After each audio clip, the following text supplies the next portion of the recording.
पार्टियों के पाले हुए गुंडे,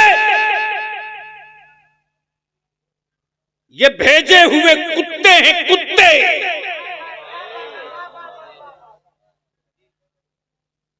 जो गलत हरकतें करते और बदनाम आलिम और मुसलमान होता। इसलिए कि दुनिया का कुफ्र मेरे पैगंबर की तारीख पढ़ करके तब मातम कर रहा है। अमेरिका से लेकर इस्राइल तक, भारत से लेकर हर उस मुल्क तक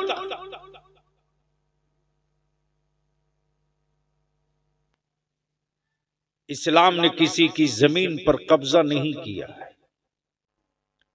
सबको हमसे सत्ता चाहिए, हमारे बच्चों का हक कोई नहीं देगा। हमारा वोट सबको चाहिए, लेकिन हमारी हिफाजत के लिए कोई आगे नहीं आएगा। इस्लाम बदला नहीं लेता, इस्लाम बदल देता है। इस्लाम बदला नहीं लेता, बदल देता है। और जब ट्रेन हादसा हुआ तो बलियावी ने अपनी आंखों से देख लिया कि अल्लाह वाले मदद कैसे करते हैं। शर्त यह है कि वो अल्लाह वाला हो।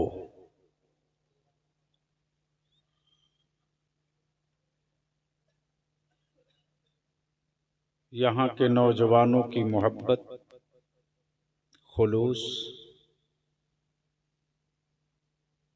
और मुस्तकिल तौर से लोग दुआएं करते रहे।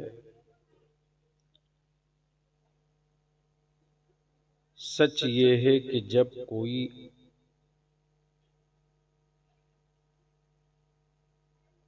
दीन का हो जाता है, मसलक का हो जाता है, अपनी मिल्लत का हो जाता है, तो मेरी कौम के लोग उसे अपना समझ लेते हैं।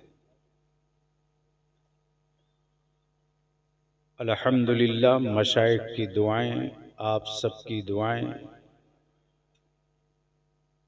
अगर मैं बयान करूं तो शायद वही एक गुफ्तगू हो जाए।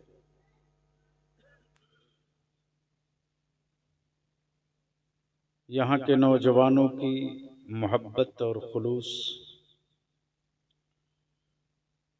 हमारे सट्टारी से भी, मोथाबाड़ी से भी, पंडवा शरीफ से भी, पूरे इलाके से, सट्टारी के सदर साहब वगैरह, हमारा ये सफीउल्लाह बाबू, यहाँ तक के चांचल से कुछ नौजवान पटना तक पहुंच गए,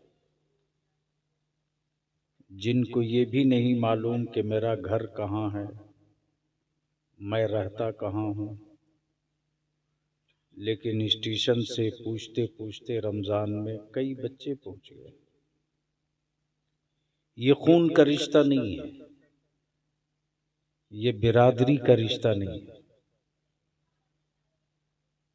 ये बंगाली और बिहारी का रिश्ता नहीं है, ये मुस्तफ़ा जाने रहमत की गुलामी का रिश्ता है। और यही रिश्ता मेरी पहचान है, और यही रिश्ता कल क़यामत में हम सबकी पहचान कराएगा। और इसी रिश्ते को बचाने के लिए बरेली के इमाम इश्को मोहब्बत आला हजरत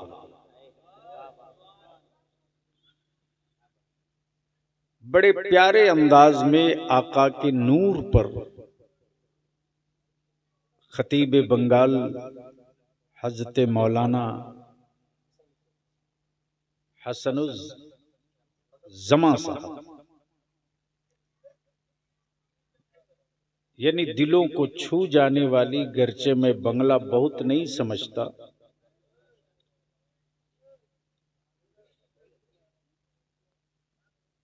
लेकिन सच ये है कि नबी का जो आशिक होगा वो और कुछ समझे न समझे, लेकिन जहां उनकी बड़ाई होगी उसे जरूर समझ जाएगा।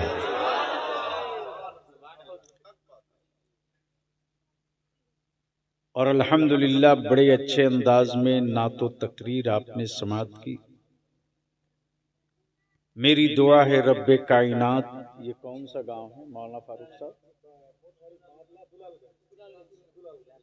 बाबला, दुलालगंज,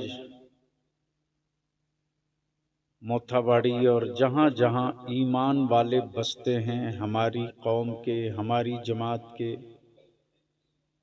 नौजवानों को, बुजुर्गों को, माँ बहनों को, बेटियों को अल्लाह ताला उनकी जान, माल, इज्जत, आबरू की हिफाजत करे। बलियावी की गुफ्तगू का 2-3 पार्ट होगा।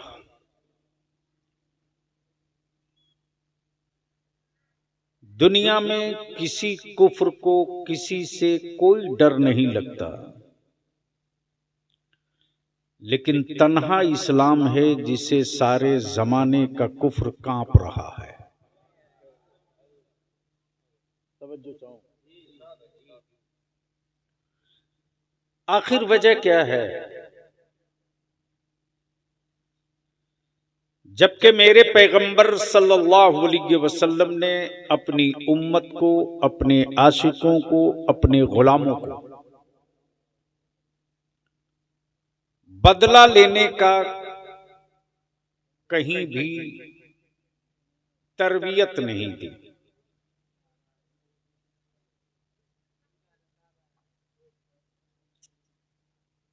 क्या हो गया? बंद कर दो।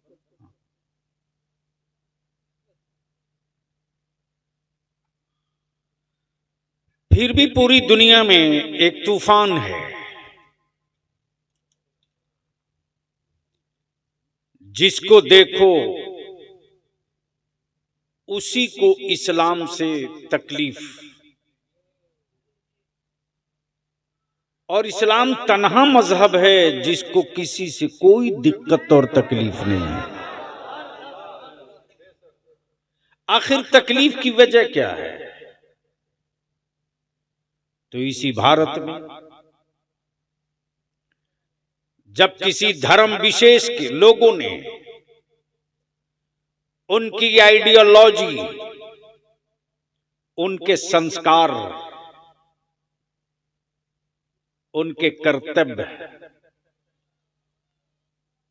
और उनके बड़े बड़े मजहबी रहनुमाओं ने भारत के उन दबे कुचले, दलित, पिछड़े, जंगलों बयाबान में रहने वाले गरीबों की बेटियों के बदन से कपड़े उतरवा दिए, और ये कह करके कि कपड़ा पहनने का राइट तुमको नहीं है।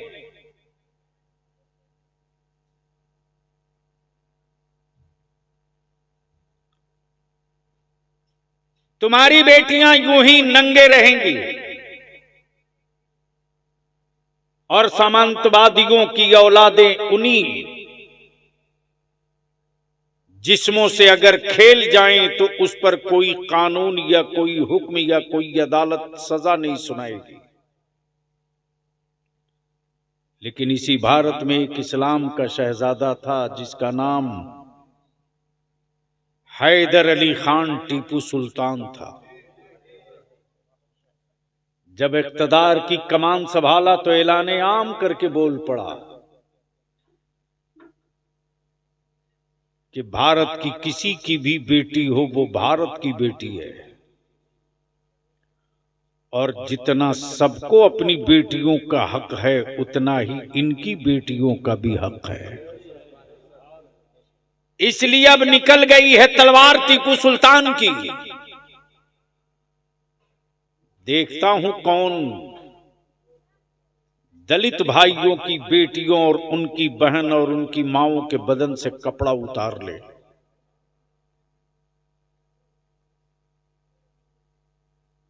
अरे क्या कर रही हो?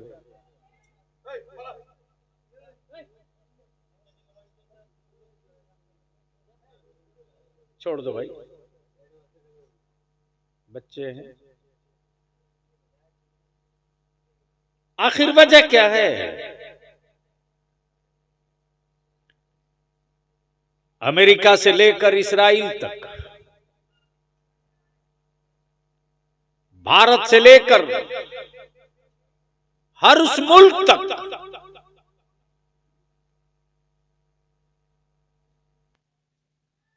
इस्लाम ने किसी की जमीन पर कब्जा नहीं किया है।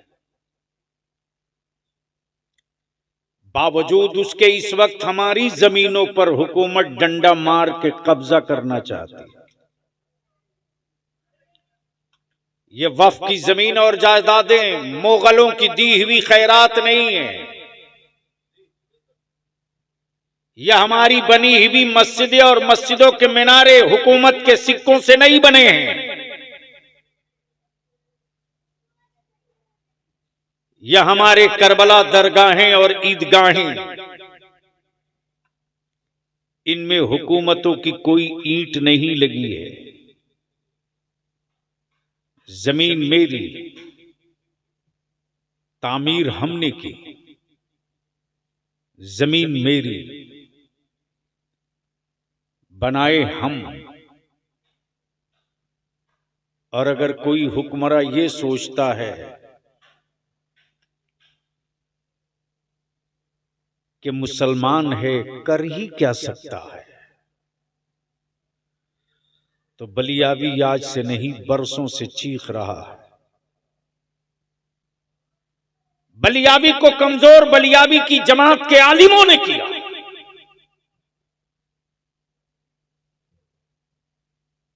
बीस साल पहले मैं बिहार, बंगाल, झारखंड, उड़ीसा में घूम घूम कर कहते रहा, फार्म जिला जिला भेजते रहा कि अहले सुन्नत के लोगों अपनी अपनी मस्जिद, अपने अपने मदरसे, ईदगाहों की डिटेल भर के डायरेक्टरी बना लो। लेकिन आलिमों ने तवज्जो नहीं दी। बरसों से चीख रहा हूं, नशा से बाहर निकलो। सिर्फ दारू का ही नशा नशा नहीं होता, सिर्फ शराब का नशा ही नशा नहीं होता।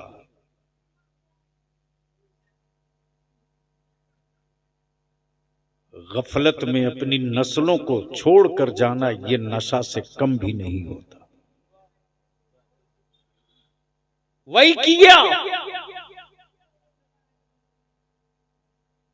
ए बेटा बैठ जाओ, बैठ जाओ बेटा, बैठ जाओ, क्यों खड़ी हो, या घर जाओ। जगह नहीं है शायद बच्चे को बैठने के लिए, कोई बात नहीं।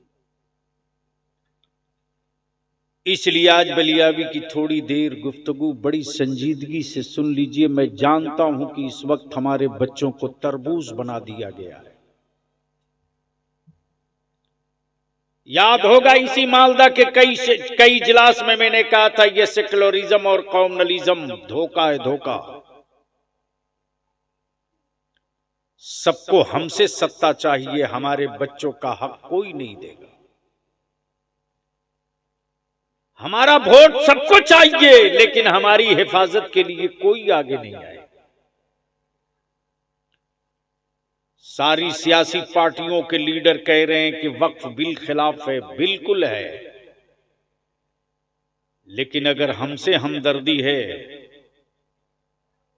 तो चाहे किसी भी सियासी पार्टी के लीडर हो, उसका गट्टा और कलाई पकड़कर बोलो कि हम तो जख्म खाए हैं, सड़कों पे निकलेंगे ही। तुम अपनी पार्टी के झंडा और बैनर के साथ गैर मुस्लिमों को लेकर प्रदर्शन करो, तो मैं जानूंगा कि मेरे साथ हो। वरना जो हालात हैं वो ये हैं कि हमारे 50 से 55 बच्चे मुर्शिदाबाद एहतजाज में जेल चले गए।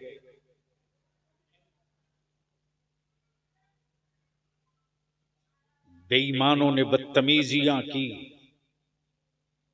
इस्लाम किसी भी उस काम की इजाजत नहीं देता जो इंसान को तकलीफ पहुंचाने वाला हो। अपनी लड़ाई को कमजोर मत होने दो। पार्टियों के पाले हुए गुंडे, ये भेजे हुए कुत्ते हैं, कुत्ते।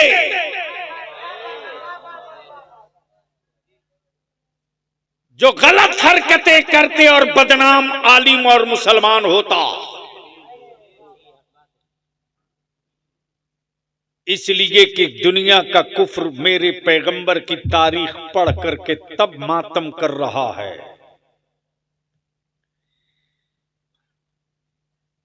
इस्लाम बदला नहीं लेता, इस्लाम बदल देता है। इस्लाम बदला नहीं लेता, बदल देता है। और आज कुफ्र उसी से डरा हुआ है। तब पूरी दुनिया में इस्लाम के खिलाफ एक प्रोपेगेंडा सेट कर दिया, नैरेटिव सेट। मुसलमान है जिहादी होगा, मुसलमान है जालिम होगा, मुसलमान है नफरती होगा, मुसलमान है लुटेरा होगा, मुसलमान है डकैत होगा, मुसलमान है कातिल होगा। बलियावी कहता कल के टूअरो, जिस इस्लाम के पैगंबर ने जंग के मैदान में पकड़े हुए कैदियों के हाथों की रस्सियां बंधी हों और बंधी रस्सियों की दर्द के दर्द से कैदी चीख रहे हों, तो रहमत आलम फरमावे, मेरे सहाबा ये लोग क्यों दर्द से कराह रहे? ये कराहने की आवाज कहां से आ रही? आकाई रहमत के जानेसारों ने अर्ज की, या रसूल अल्लाह, जो कैदी दुश्मन पकड़े गए हैं उनकी रस्सियां बंधी हैं हाथों में। उस बंधी हुई रस्सियों की गिरहें कुछ ज्यादा सख्त हैं, जिसकी वजह से ये चीख रहे हैं, कराह रहे हैं। रहमत आलम फरमाते, मेरे सहाबा उनके हाथों की रस्सियां ढीली कर दो, इनके दर्द हमें बर्दाश्त नहीं होते। तेरा नबी दर्द देने के लिए नहीं आया है, तेरा नबी दर्द मिटाने के लिए आया है।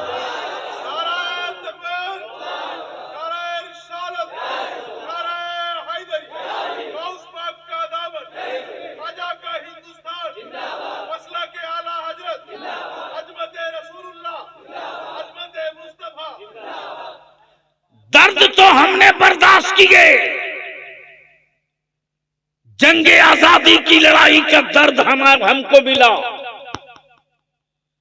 भारत की तकसीम के बाद से मुस्तकिल दर्द अब तक हमको मिला। दर्द तो हम खाए हैं, लेकिन कभी भारत से गद्दारी नहीं की,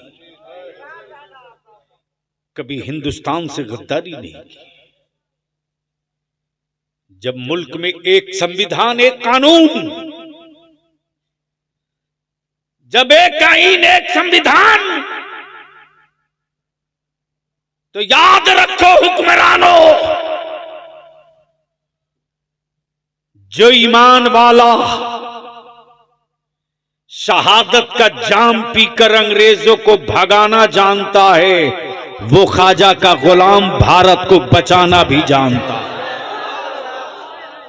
नाराए तकबीर, नाराए तकबीर, नाराए रिसालत।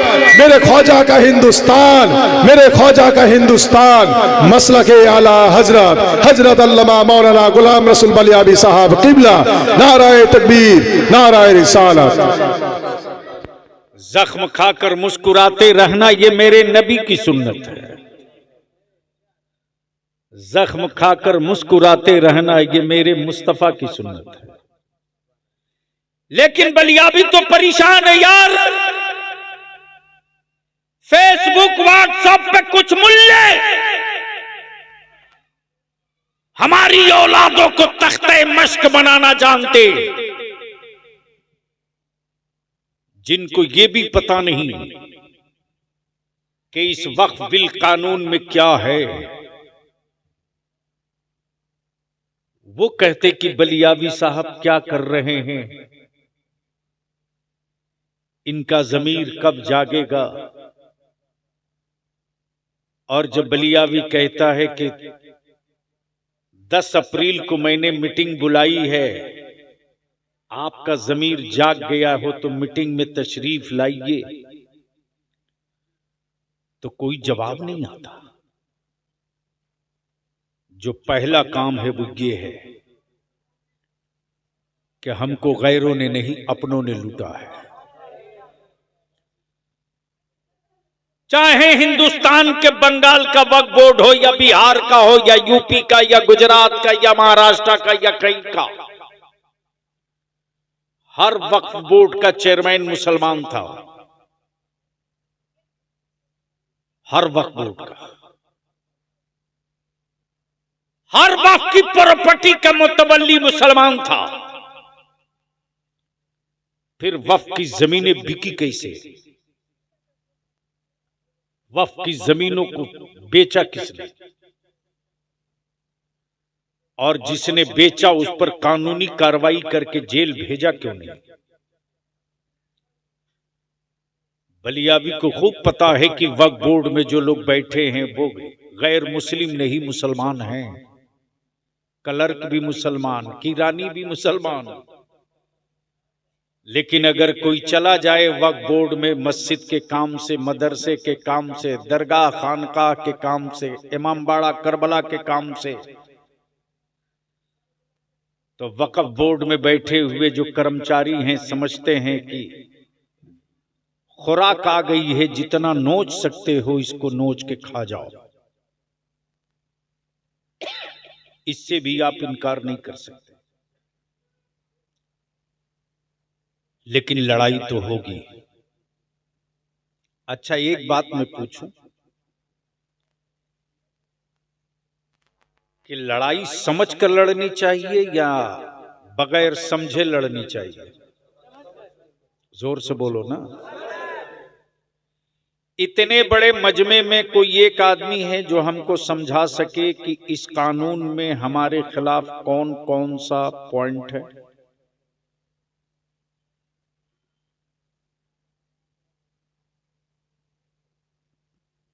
जीरो। लेकिन व्हाट्सएप और फेसबुक पर याद है ना, बरसों से मैं चिल्ला रहा हूं, मुसलमानों अपनी औलादों को संभालो। आज बरसों से चीख रहा बलियावी की व्हाट्सएप फेसबुक पर बगैर सोचे समझे,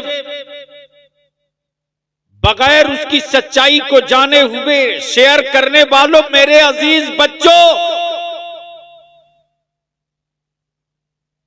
तुम तो बर्बाद हो ही रहे हो। अपने माँ बाप, बूढ़े माँ बाप और घर और गांव को क्यों बर्बाद कर रहे हो? तुमने तो सोचा कि मैंने फला दोस्त को भेज दिया है, लेकिन शायद तुझे पता नहीं कि तेरे दोस्त के यहां जाने से पहले पहले उस तक पहुंच गया है जिसके जिम्मे एक ही काम है कि मेरा निशान कैसे मिटेगा, मेरे बच्चों को दहशतगर्द कहने का मौका कब मिलेगा। यूपी में बुलडोजर नंगा नाचे, कोई कानून नहीं। एक हरामखोर नहीं बोला ये जुल्म है।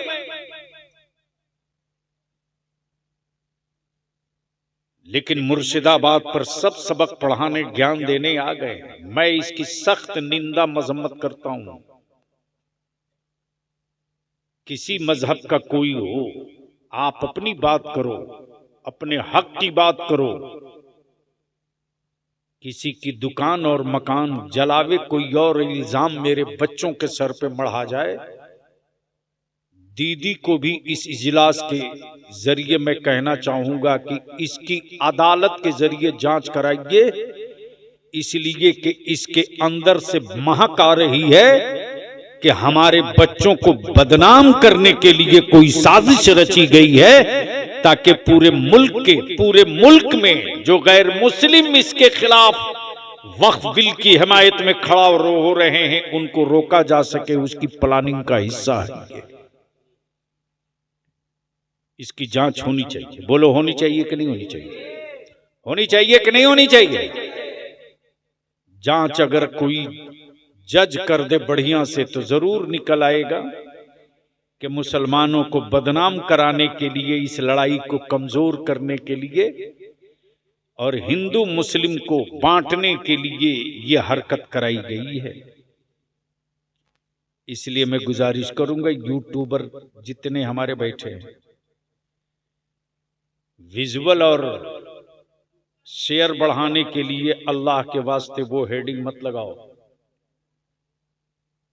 इससे तुम्हारा थोड़ा भला होगा लेकिन नुकसान बहुत हो जाएगा तेरी मिल्लत का। तो थोड़ी देर गुफ्तगू कर दूं। जिस आयत करीमा की तिलावत किया है दुरूद शरीफ पढ़ लेता। इसको बंद कर दीजिए।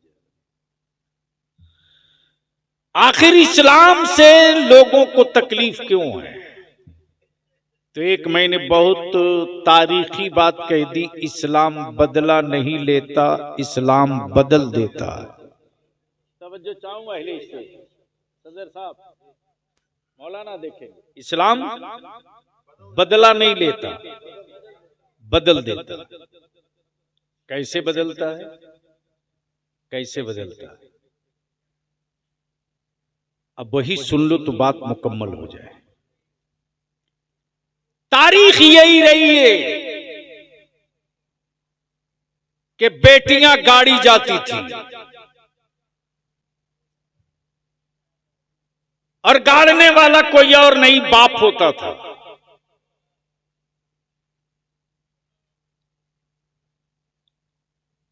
बेटियों की आबरू लूटने वालों को जो माला पहनावे, वो हुक्मरा अगर कहे कि बेटी बचाओ तो ये इसे ही लगता है कि कोई अपराधी लोगों को ज्ञान दे रहा हो कि आप इंसान बनिए।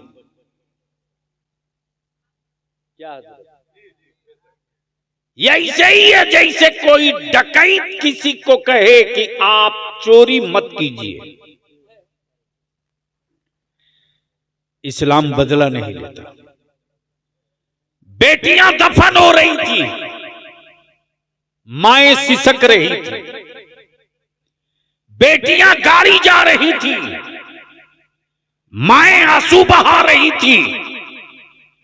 गढ़ती हुई बेटियों को देखकर बाप कुछ भी था, इंसान था, गढ़ने वाली बेटियों से आंखें मिलाने की हिम्मत नहीं रखता था, बेटियां गाड़ देता था। मेरे पैगंबर ने आने के बाद, जमीन पर तशरीफ लाने के बाद, रहमत आलम ने बेटियों को जिंदा गाड़ने वालों से बदला नहीं लिया। रहमत आलम ने उसी बाप को बदल के रख दिया और बता दिया बेटियां गाड़ी नहीं जाएंगी। आज जो तेरी बेटी कहला रही है, कल इसी बेटी के कदमों के नीचे उसकी औलादों की जन्नत होगी। बेटियों का मकाम बचाकर मुस्तफा ने बाप बदल दिए, बेटियों के बाप बदल दिए, बाप का ज़हन बदल दिया, बाप की सोच और नजरिया बदल दिया।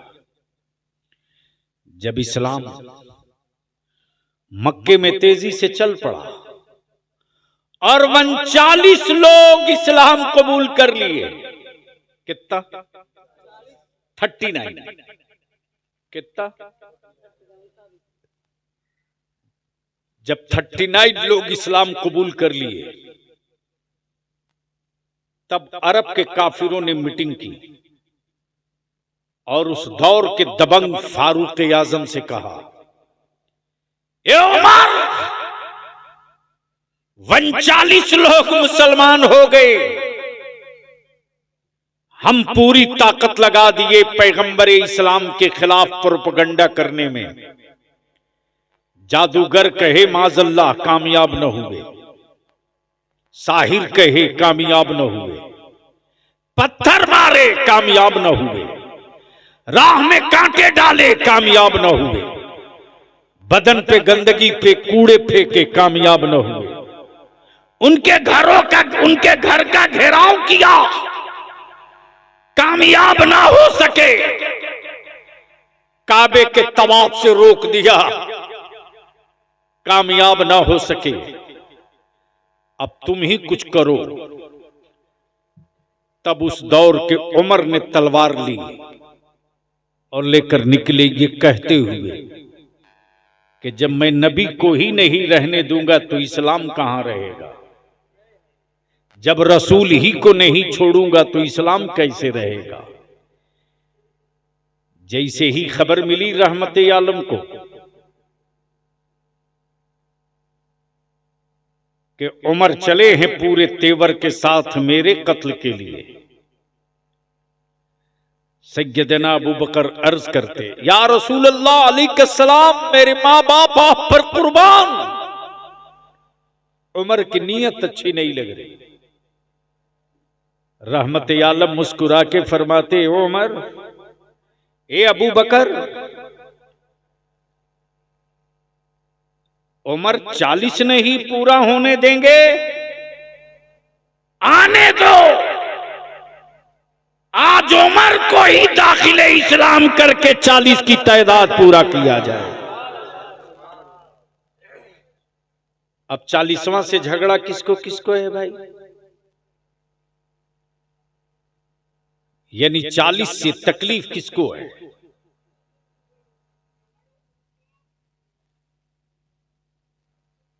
इस पर फिर कभी इस इलाके में आएंगे, कोई याद दिला देगा तो गुफ्तगू लंबी हो जाएगी। चूंकि डॉक्टर के एडवाइस के हिसाब से मैं कुछ ज्यादा आगे जा रहा हूं।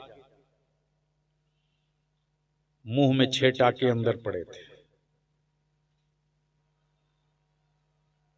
1 माह 10 दिनों तक तेरा बलियावी सिर्फ लिक्विड और दुआओं की बाकी रहा। मुसलमान इस्लाम बदला नहीं लेता, बदल देता है। जब सैयदना उमर चले थे तलवार लेकर, तब रास्ते में किसी ने मुस्कुरा के कहा, ए उमर, बड़ा इतरा के जा रहे हो, कहां जा रहे हो? क्या कहा? बड़ा इतरा कर जा रहे हो, कहां जा रहे हो? तब सैयदना उमर ने यही कहा था कि मैं जा रहा हूं उनका काम तमाम करने। आए हाय, कहने वाले ने कहा, उनकी तरफ बाद में जाना, पहले अपने घर की खबर ले लो। कब बोलोगे यार, बोल दो, तवज्जो चाहो। क्या कहा? पहले अपनी बाड़ी की खबर लो। अब तो बोल दो बंगाल के बाड़ी वालों।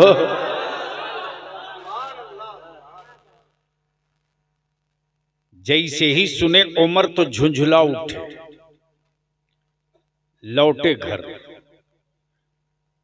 जाने जब चल पड़े तो अगले ने कहा, अपने घर अपनी बहन की खबर लेना।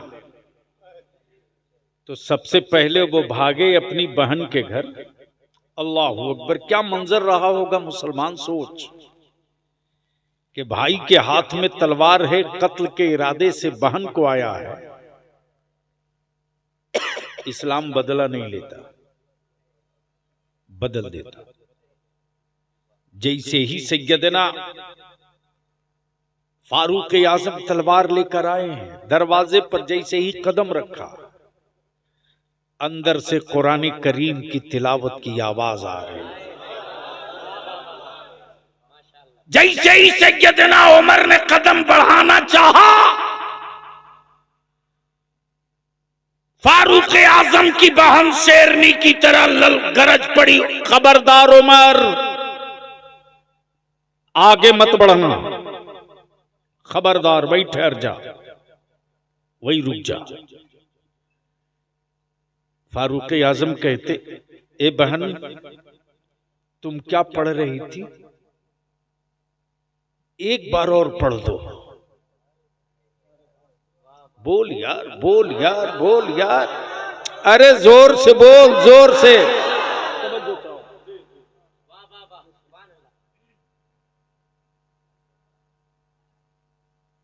अरे अभी कितने दिन हुए सत्ता संभाले तुझको, क्या क्या तूने बेच दिया। ये उस उमर की बात बलिया भी कर रहा जिस उमर के इक़्तिदार में कभी सूरज नहीं डूबा था। तुम 140 करोड़ न संभाल सके, वह मेरा अमीरुल मोमिनीन फारूक आजम है जिसकी हुकूमत दरिया और समंदर पर भी चला करे। बात तुम इस्लाम की करते हो। डर इसीलिए लगता है, तब एक नैरेटिव और प्रोपेगेंडा सेट किया गया कि जहां लोग सटा इस्लाम के करीब, कि चेहरा नहीं दिल बदल देगा इस्लाम, खानदान बदल देगा इस्लाम। इसीलिए कुफ्र डरा डरा है और इस्लाम और कुरान के खिलाफ प्रोपेगेंडे करा रहा, वो चाहे ट्विटर हो कि मीडिया सेल हो कि ये जितने यूट्यूबर हो, सबको सुपारी दे रखा है। लेकिन बलिया भी कहता, अकल के टूअरो, जब कोई वायरलेस और कोई सैटेलाइट न था तब इस्लाम मक्के से भारत आ सकता है, तो भारत का इस्लाम कुफ्र के आंगन में भी जा सकता है।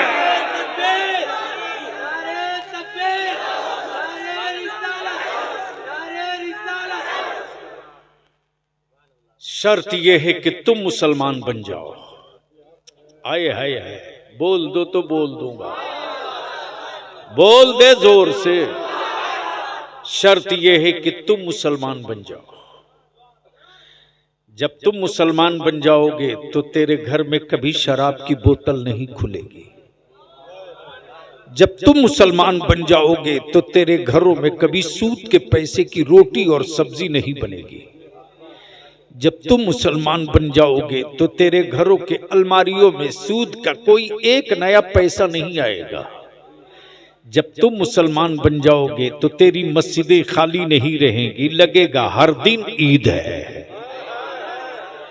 जब तुम मुसलमान बन जाओगे तो तेरी बेटियां बेपर्दा नहीं, हया की चादर में सड़कों पर दिखेगी। जब तुम मुसलमान बन जाओगे तो तेरे बेटे गाना नहीं गाएंगे, मुस्तफा की नाम पढ़ेंगे। शर्त यह है कि तुम मुसलमान बन जाओ, और जब तुम मुसलमान बन जाओगे ना तो तुम्हारे दरवाजों पर पर्दे लगे रहेंगे। बोलोगे तो बोल दूंगा, जोर से बोल, जोर से। इस्लाम को कुफ्र से डर नहीं लगता, लेकिन पूरी दुनिया के कुफ्र को इस्लाम से बड़ा डर लगता है। इस्लाम बदला नहीं लेता, बदल देता। आ गए उमर, जैसे ही कहा एक बार और पढ़ दो, बहन ने फिर पढ़ा। उमर ने उठकर आगे बढ़ना चाहा। बहन कहती, खबरदार उमर, खबरदार उमर, आगे मत बढ़ना, ये अल्लाह की किताब है, तुम इस लायक नहीं हो कि इसे छू सको। उमर आगे मत बढ़ना। फिर सैयदना उमर कहते कि एक बार और पढ़ दो ना, दिल को बड़ा सुकून मिल रहा है। आए हाय, बोल बोल बोल बोल बोल। तब बलिया भी कहता ईसा ने सवाब का सबूत मांगने वाले, जब उमर जैसे बहादुर के बेचैन दिलों को बहन की तिलावत से सुकून मिल सकता है, तो कुरान की तिलावतों से कब्र वालों को सुकून कैसे नहीं मिलेगा।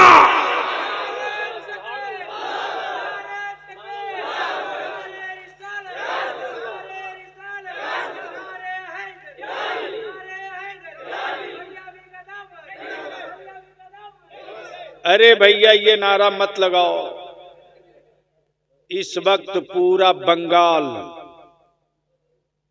और खास तौर से उत्तर दिनाजपुर, मुर्शिदाबाद, मालदा,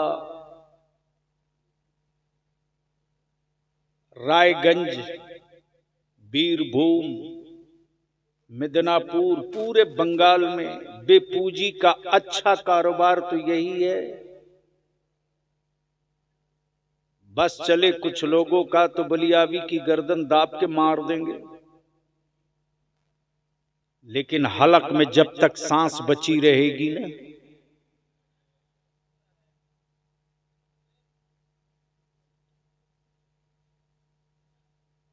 उनके खिलाफ बलियावी की जंग जारी रहेगी, जो मेरे आका की उम्मत के जवानों को अंधभक्त बनाने की बात करते। हम मुस्तफा के आशिक बनेंगे, किसी का अंधभक्त नहीं बनेंगे। लेकिन यहां तो तमाशा हो गया है कोई मुफ्ती जो आला हजरत के फतवे से हट करके कोई एक फतवा दे दे।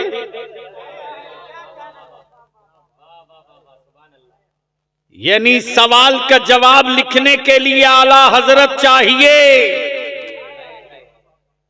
जलसे में आला हजरत का नारा लगे तो पेट में दर्द होगा।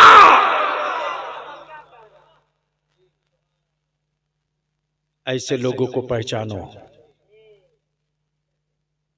खूब कायदे से पहचानो, बहुत ढंग से पहचानो और अंधभक्त मत बनाओ, नबी का आशिक बनाओ। अब जहन को यही रोक लो। जैसे ही सैयदना उमर ने कहा एक बार और पढ़ दो, बड़ा सुकून मिल रहा है, बेचैन दिल को बड़ा सुकून मिल रहा। बहन ने फिर कुरान करीम की उसी आयत करीमा को दोहराया। अब उमर उठे हैं, तलवार लिए चले हैं मुस्तफा की बारगाह में। देख रहे हैं सैयदना अबू बकर सिद्दीक आकाए रहमत की तरफ मुखातब होकर अर्ज करते, या रसूल अल्लाह अलैहि सलाम। उमर के हाथों में तलवार है, उमर इधर ही आ रहा है, नीयत अच्छी नहीं लगती। आकाए रहमत ने क्या कहा, ए अबू बकर घबरा मत, घबरा मत, घबरा मत, आज उमर को ही बदल दिया जाएगा। तवज्जो चाहो, तवज्जो चाहो। ये नहीं कहा कि उसकी तलवार से उसे मार दिया जाएगा, इसलिए कि मेरा नबी मारने की बात नहीं करता, मरने वालों को जिंदा रखने की बात मेरा मुस्तफा किया करता। इसलिए इस्लाम बदला नहीं लेता, बदल देता है। अब आजा जरा सा जहन को थोड़ा करीब कर ले। करबला मुअल्ला में बंद पानी हुआ, खेमे जले, घर लूटा, औलादों की लाशें तड़पी, क्या क्या न हुआ। लेकिन खानदाने मुस्तफा के लोगों ने बदला नहीं लिया। एक नन्हे अली असगर की, एक नन्हे अली असगर की प्यास ने पूरे नक्शे को बदल के रख दिया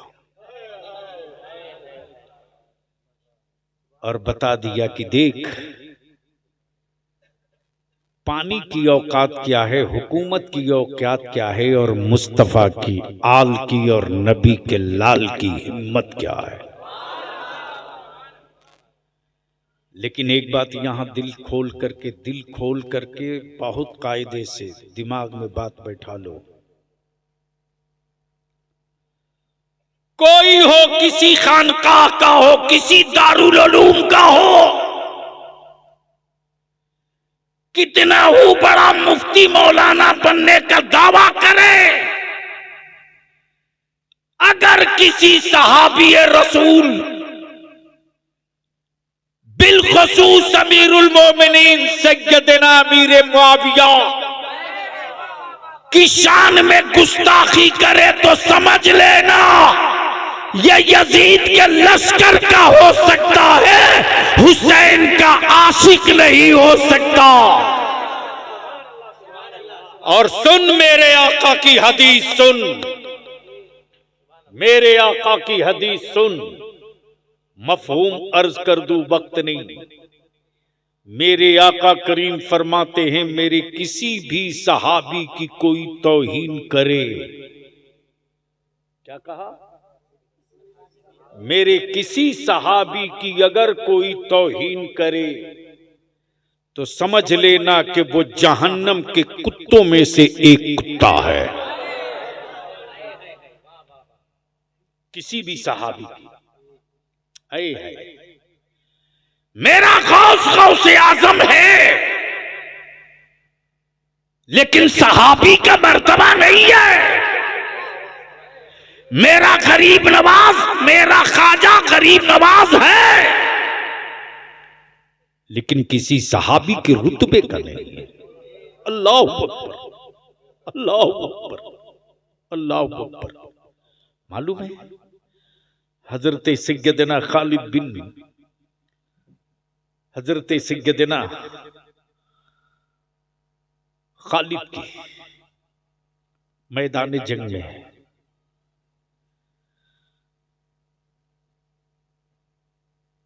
अचानक लड़ाई बंद कर दी है, सारे जानेसार परेशान, अब क्या होगा, हम जंग हार जाएंगे, हम पर हमले हो रहे।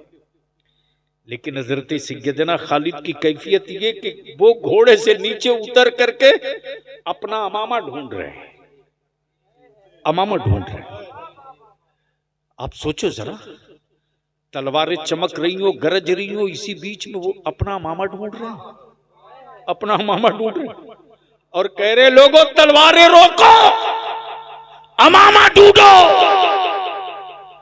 कमांडर है, अमामा ढूंढवा रहे हैं। लोग परेशान हैं, क्या हो गया खालिद को, अचानक जंग रोक दी और कह रहे हैं अमामा ढूंढो। जैसे ही अमामा शरीफ मिल गया, सैयदना खालिद अपने सर पर रख के कहते, जंग जीतने की जमानत मेरे सर से उतर गई थी, जंग को फतह करने की जमानत मेरे सर पे आ गई है, जंग जीत जाओ।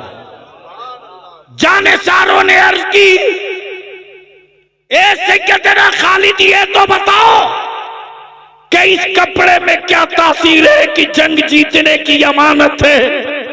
सैयदना खालिद फरमाते, मेरे जानेसारों, मेरे जाबाजों, इस कपड़े की कीमत नहीं है, लेकिन इस कपड़े में मेरे आका का मुँह मुकद्दस रखा हुआ है।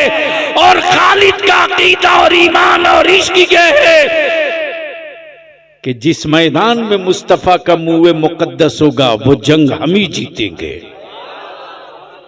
मेरे अजीज, क्या हुआ बाबू, कुछ याद आ गया उसको? नहीं नहीं,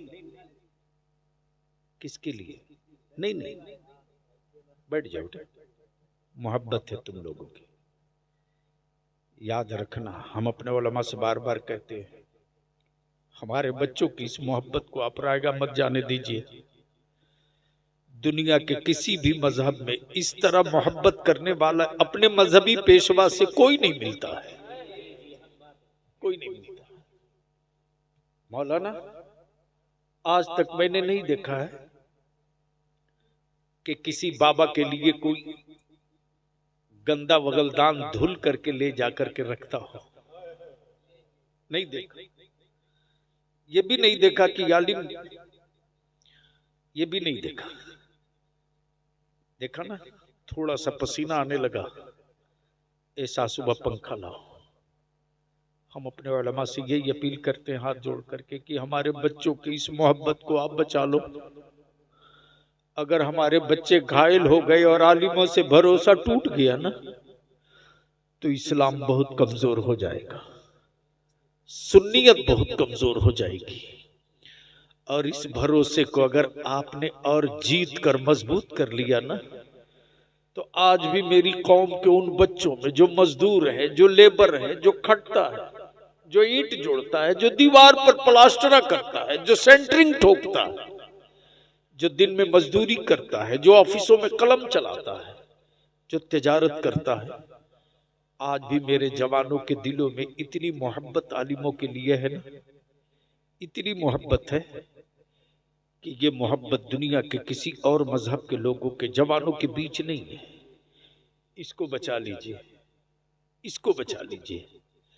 अगर इसको बचा लिए ना, तो मेरा दावा नहीं, यकीन है कि हमारे बच्चे खुद भूखे रह लेंगे, लेकिन अपने मजहबी पेशवा को कभी भूखा नहीं रहने देंगे, कभी नहीं रहने देंगे। आलिम जरूरत पूरी कर सकता है, हमारे बच्चे आलिम की जरूरत पूरी कर सकते। हमारे बच्चे किसी आलिम या किसी शायर की लालच पूरी नहीं कर सकते। और मैं कहूंगा अहले सुन्नत के जवानों से, आलिमों को जलसों में बुलाओ जो दरसगाहों से फारिग हो। नबी के आशिकों को जलसे में बुलाओ। भाड़े की फौज से जंग नहीं जीती जा सकती, तो भाड़े के मौलवी और भाड़े के शायर से तुम मसलक कैसे बचा सकते हो? बचाओ इसको। मैं जानता हूं मेरी बातों से बहुतों को तकलीफ होगी, लेकिन इसका बलियाबी की सेहत पर कोई असर नहीं पड़ता। पैसे सबको चाहिए, जरूरत भर की रखो तो सुकून से जियोगे। पैसे के लिए लालची बनोगे तो तिजोरियों में सिक्के और गड्डियां तो मिल जाएंगी, लेकिन जब ठोकर खाकर गिरोगे तो दुआएं तुझको नहीं मिलेंगी। इस्लाम बदला नहीं लेता। बोल यार, बोल बोल बोल बोल। लब्बैक या रसूल अल्लाह। चारों तरफ से, चारों तरफ से। लब्बैक या रसूल अल्लाह। लब्बैक लब्बैक लब्बैक लब्बैक लब्बैक लब्बैक। चारों तरफ से हाथ उठा लो, बता दो इकट्ठा हो गए हैं मुस्तफा वाले। अल्लाह, मेरे साथ लगा दो, सारा मजमा हाथ दोनों उठाना। लब्बैक या रसूल अल्लाह, अल्लाहुम्मा लब्बैक या हबीब अल्लाह, लब्बैक या रसूल अल्लाह। नीचे करो। इस्लाम बदला नहीं लेता, बदल देता है। और इसीलिए गुजरात वाले को डर लगता। प्रॉब्लम इसी का है कि हर तरह का ऑफर और छूट देने के बाद भी अब्दुल्ला महेश न बना, शाकिर रमेश न बना, लेकिन न जाने कितने लोग अब्दुल्ला अब्दुल करीम बन गए। तब डर लगा तो कहा कि अगर वही जमीन वफ करेगा जो कम से कम 5 साल तक मुसलमान हो, तो बलियाबी अगर यही दोहरा दे कि फिर मंदिरों के लिए जमीन वही दे जो कम से कम 5 साल तक हिंदू रहे।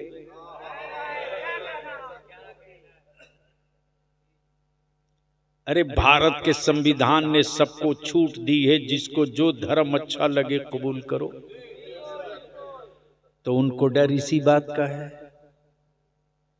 कि इस्लाम की पाकीज़गी, इस्लाम की दी हुई हया, इस्लाम का तसव्वुर ज़कात, इस्लाम में ईसाले सवाब के लिए दान पुण्य, इस्लाम में मसावात और बराबरी का हक, इसलिए कि उनके यहां उनके धर्म की किताबें सब नहीं पढ़ सकता। डर इसी बात का है कि उनकी किताबें एक बिरादरी विशेष के लोग पढ़ेंगे, लेकिन इस्लाम का कुरान तो वो किताब है कि कोई भी पढ़ सकता है। डर लगता है कि यही कहीं सबको बदल न दे। तब बलिया भी कहता है तुम अपना पिजड़ा मजबूत रखो, इस्लाम की खुशबू जो फैलेगी तो पिजड़े की तीरियां नहीं टूटेगी, परिंदा बदल जाएगा।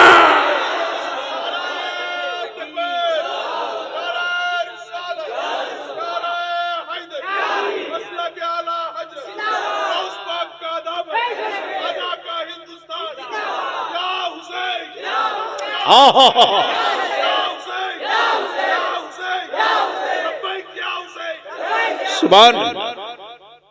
एक बात दिल में लिख लो, जो बरेली के इमाम अहमद रजा के मसलक पर चलने वाला है वही सच्चा हुसैनी है।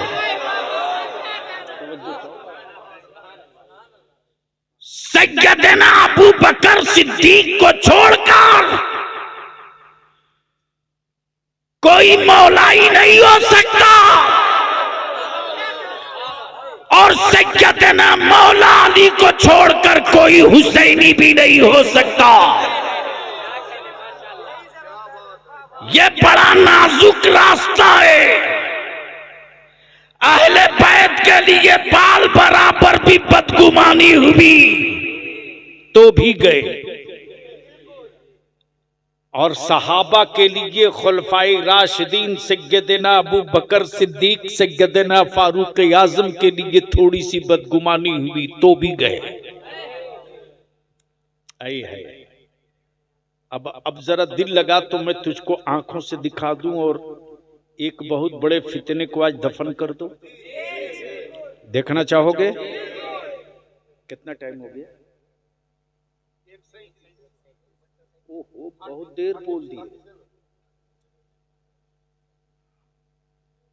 क्या चाहते हो आगे फिर तकरीर में? जो मेरी सेहत है, मैंने मोहब्बतों का ख्याल किया, तो जिस तरह आप मेरी सेहत का ख्याल करोगे। बस एक वाकया। अच्छा, एक बात बताओ कि मेरे आका करीम सल्लल्लाहु अलैहि वसल्लम के गुंबदे खजरा में दाएं और बाएं कौन लेटा है?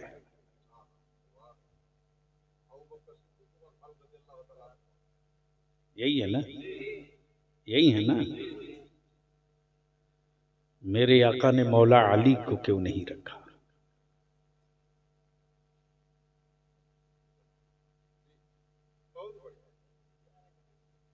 मेरे आका ने सैयदना उस्मान गनी को क्यों नहीं रखा? वो तो कासिमे कुल है।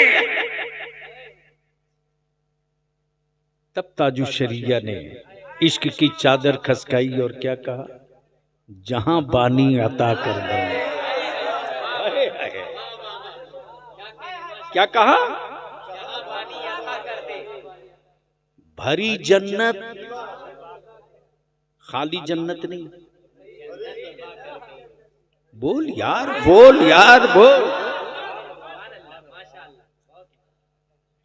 उनमें हम में यही फर्क है वो सिर्फ जन्नत मांगते हैं और मेरे आला हजरत का वारिस भरी जन्नत मांग रहा है। मौलाना तब बलियावी कहता, अगर बत्ती मोमबत्ती बेचने वालों को आला हजरत समझ में नहीं आएंगे। धागा बेचकर हवेली बना सकते हो, धागा बेचकर रजा नहीं समझ सकते। क्या कहा? भरी जन्नत आए है, नबी मुख्तारे कुल है। हजरत क्या कहा? ये नहीं कहा कि सिर्फ मुख्तार है, मुख्तारे कुल का क्या क्लियर कर दिया कि बादे अल्लाह जो किसी के पास नहीं वो सब मोहम्मद रसूलुल्लाह के पास है। जो नबी का नहीं वो हमारा नहीं। हाय हाय मेरी अजीज, गोया मेरे आका की निगाहे नबूवत देख रही थी कि कल का फितना होगा, मेरी उम्मत को तोड़ा जाएगा, कुछ लोग मेरी आल की को ढाल बनाएंगे और कुछ लोग मेरे सहाबा को ढाल बनाएंगे और उम्मत के टुकड़े किए जाएंगे। तब नबी ये कौनैन ने फरमाया, कब कब जब खाने काबा से बुतों की सफाई हो रही थी और एक बुत बहुत ऊपर था, एक बुत बहुत ऊपर था, तो सैयदना मौला अली शेर खुदा फातिह खैबर ने अपना कांधा पेश किया और क्या कहा, या रसूल अल्लाह मेरे कांधे पर सवार हो जाइए। नबी रहमत ने क्या फरमाया, ए अली तुम नबूवत का बोझ नहीं बर्दाश्त कर सकते। अल्लाह अकबर, अल्लाह अकबर, तुम नबूवत का बोझ नहीं उठा सकोगे।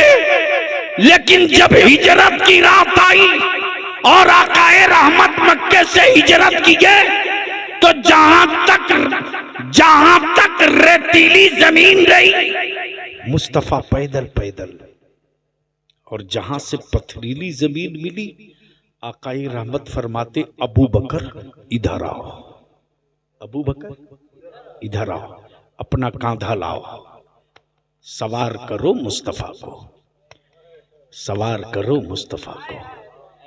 कांधा सैयदना अबू बकर का, सवार नबियों का ताजदार हो रहा।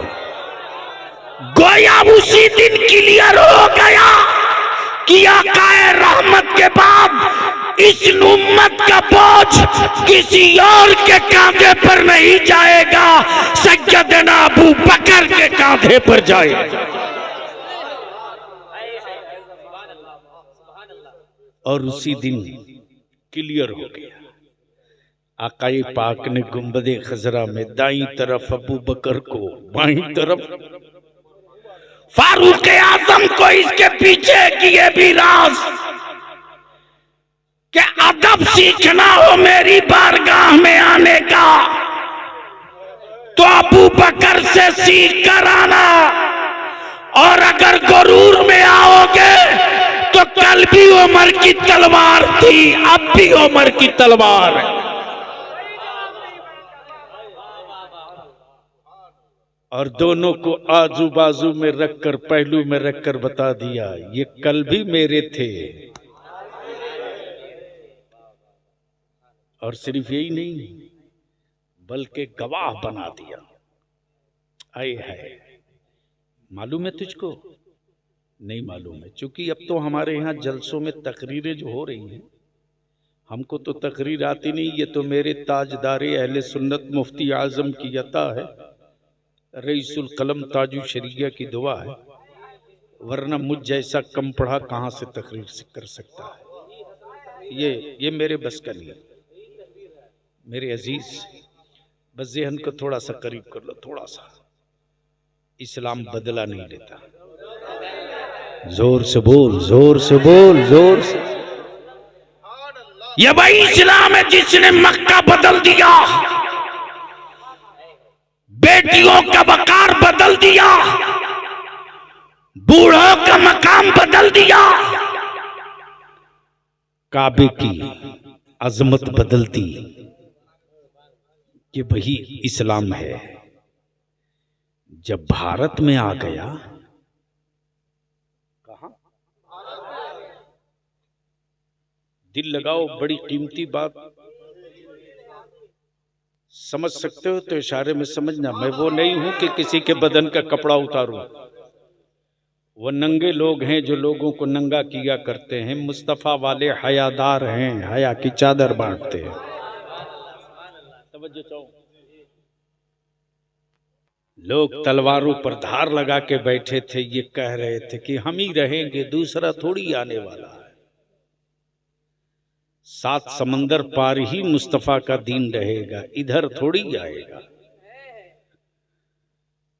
लेकिन अचानक लोगों की आंखें फटी की फटी रह गई जब भारत के ईमान वालों का मुश्किल कुशा मेरा गरीब नवाज आ गया। अरे बोल यार, बोल बोल। होने लगी मीटिंग, महापंचायत। इस्लाम आया, दिखा नहीं, आ कैसे गया?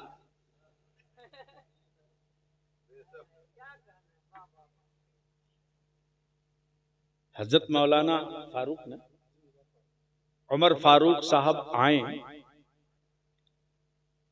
और हजरत मौलाना अबुल हसन जमान साहब पूछें जलसे वालों से, क्या नाम बाबू तुम्हारा? शराफत हुसैन। राजू कहाँ? राजू कौन था जो तारीख के लिए झगड़ा करने गया था? अरे जो तारीख लेने के लिए परेशान किया था वो कहाँ गया? सो गया। तू ही गया था? राजा, इस हाल में भी तूने मुझको नहीं छोड़ा। दूसरा होता तो पहले बोलता कि देखो मैं तो इस हाल में हूं, कैसे आऊं। लेकिन एक अच्छी बात रही कि कुछ लोगों ने सौदा करना चाहा, इसने इनकार किया, बोला हमें भाड़े का नहीं चाहिए। अपने जलसों को जलसा रखो, तफरीह का सामान मत बनने दो। मैं ये अर्ज कर रहा था, क्या कर रहा था? आ गए मौलाना उमर फारूक साहब और मौलाना हसनुज्जमा साहब पूछ रहे हैं कि मौलाना उमर फारूक दिखे नहीं लेकिन आ गए, रास्ता तो यही था, आए किधर से? तो सट्टारी के सदर साहब ने कहा, रे मैं तो यही इसी रास्ते से आया हूं, मेरे आगे आगे तो वही जा रहे हैं। लगता है आपकी नजर दाएं बाएं गई होगी, इसी बीच में वो आ गए। बस दिल लगाना, इस्लाम बदला नहीं लेता। जैसे ही देखा कुफ्र की मीटिंग शुरू, बैठ गए मठाधीश। ये है कौन जिसके दाएं बाएं आगे पीछे इर्द गिर्द भीड़ लगी है? और कमाल ये है कि जो भी जाता है उसी के साथ उसी के प्याले में खाता है। यहां तो एक दूसरे के कुएं पर पानी नहीं लेने दिया जाता।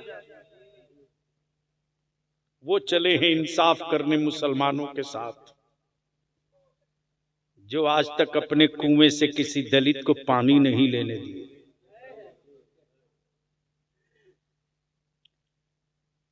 अब जो जत्था और जो समूह चला और देखते देखते जब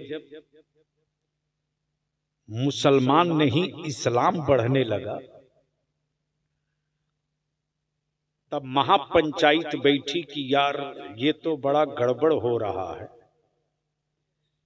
इनको भगाओ, रोको। तो कैसे रोकोगे? का जादूगर बुलाओ।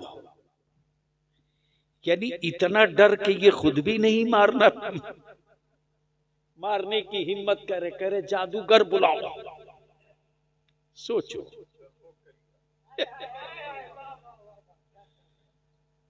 जो जादूगर से इस्लाम को मरवाना चाह रहे थे, लेकिन ख्वाजा तो ख्वाजा है यार।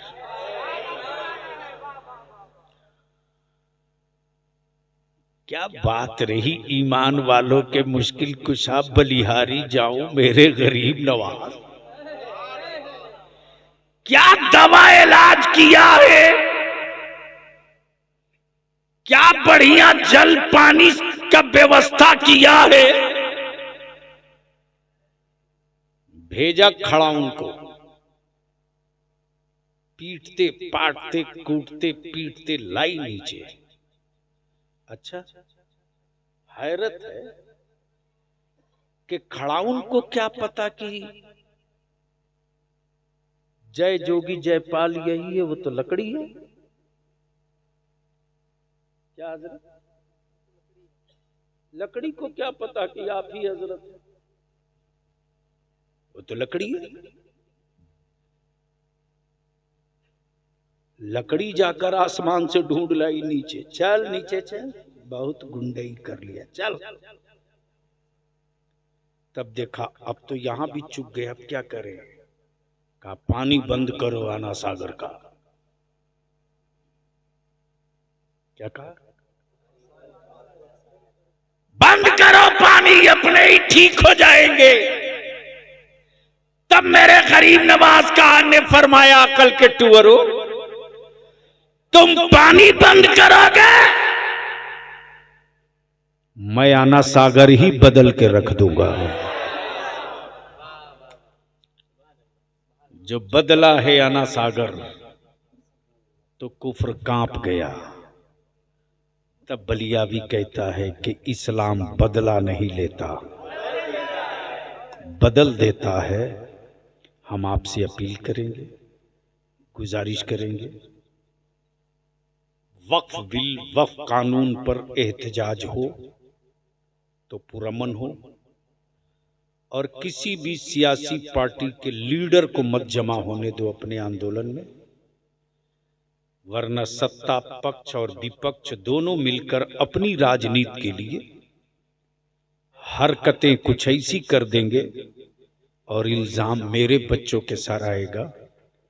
मैं तो साफ कहता हूं, किसी भी पार्टी के हो, किसी भी सियासी दल के हो, अपने नेता और अपनी पार्टी के सुप्रीमो से कहो कि मुसलमान तो जला हुआ है, आंदोलन कर रहा है।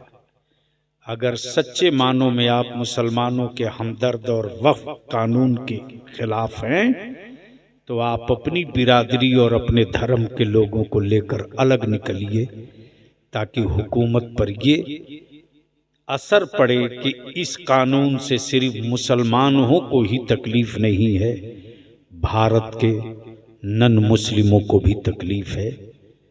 वरना भीड़ मेरी हो, बच्चे मेरे हों और इनके जज्बात से खेलकर रोटी आप सेकें, तो याद रखना ये नुकसान लंबा हो जाएगा। और कमाल ये नहीं कि हम कानून को हाथ में लेकर जंग लड़े। कमाल ये है कि कानून के साथ रहकर हम जंग जीत जाएं। यही मेरे आका की सुन्नत है और शरीयत भी है। और मैं तो कहता हूं कि भारत में एक ही लीडर है जिसने पूरी जंगे आजादी का नक्शा जो बनाया है, करमचंद राष्ट्रपिता बापू ने, वो किसी मुल्क के हुक्मरां की जिंदगी से सीख कर नहीं, मेरे मुस्तफ़ा की जिंदगी से सीख कर। अहिंसा का पैगाम मेरे नबी का था, इंसानियत का तहफ़्फ़ुज़ मेरे नबी का था, और उसी पर चलकर इस मुल्क की आज़ादी की जंग लड़ी गई है। खबरदार अपने औलादों के दिलों से ये बात निकलने मत दो कि ये मुल्क उसका नहीं है। एहसास दिलाते रहो कि ये मुल्क उसी का है, और इस मुल्क में अमन के साथ अपना हक लेने का की जिम्मेदारी भी उसी की है।